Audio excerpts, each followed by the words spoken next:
नमस्कार, मी योगेश. आपण आहोत हातकणंगले तहसील कार्यालय पेटा भागात या ठिकाणी. आणि या ठिकाणी तब्बल 38 लाखांच्या जवळपास निधीतून रस्त्याचं काम चालू आहे. 2-3 थर झाले आहेत, अजून 2 थर शिल्लक आहेत. पण आपण पाहू शकता की या ठिकाणी सध्या पाण्याचा उमाळ म्हणावं लागेल.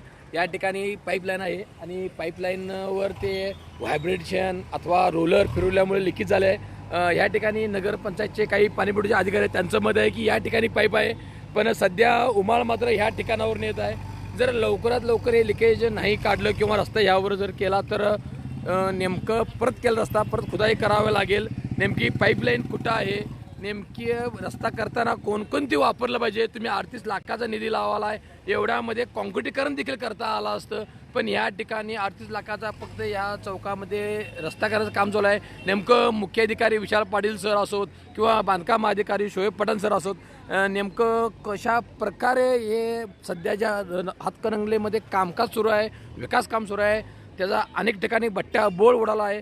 आपण या ठिकाणीसुद्धा पाहतात की पोलीस स्टेशनच्या दारामध्ये नुकतीच केलेली गटर्स ही परत काढण्यात आलेली आहे.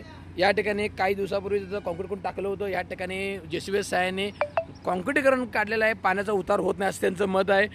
अधिक माहिती घेतल्या असता असं समजतंय की या ठिकाणी अति जादा खोदाई केली तर पाण्याच्या सिमेंटच्या पायपा इतर पायपा गेल्या आहेत, त्या जर सिमेंटच्या पायपा लिकेज झाल्या तर त्याचं लिकेज काढणं अवघड असतं. त्यामुळे शक्यतो थोडंसं वर घेतलं आहे, पण पाणी निघण्यासाठी थोडा जो गॅप लागतो 3-4 इंचाचा, तो गॅपसाठी सध्या या ठिकाणी परत काम चालू आहे. नेमकं हे शोएब पठाण अधिकारी, बांधकाम अधिकारी असोत किंवा मुख्याधिकारी विशाल पाटील अधिकारी असोत, यांच्याकडे काम करताना सर्व इस्टिमेट असतं, कसं काम कोणत्या पद्धतीने करायचं, किती लेवल पाहिजे.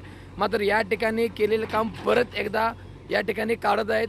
याप्रमाणे अधिकाऱ्यांनी तसेच मुख्याधिकारी यांनी काम करतानाच लक्ष द्यावे. काम केल्यानंतर नागरिकांना होणारा त्रास किंवा त्यानंतर संबंधित कामगार असोत किंवा ठेकेदार यांना होणारा त्रास याची दक्षता घ्यावी व काम करतानाच जाणून बुजून व्यवस्थित पद्धतीने करून घ्यावे, अशा प्रकारची मागणी होत आहे. धन्यवाद.